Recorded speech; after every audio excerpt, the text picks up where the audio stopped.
Ha ben de çek.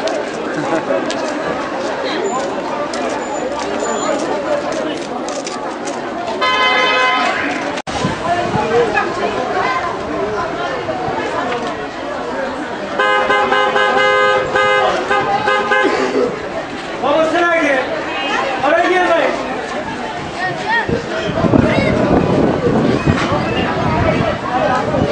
Alo. Ben sana alıyorum. Sen beni anlasaydın sen niye böyle bakıyorsun? Bak ben seni diyorum. Şimdi ben sana alıyorum. Orada girmek işim var. Tamam girmekse ben bak işim yok işe. Ben şahsıyla işim var. Tamam şahsı gelsin çıkar. Biz bu kapıdan alamıyoruz. Neyse iş istersen bir tane iğne alayım.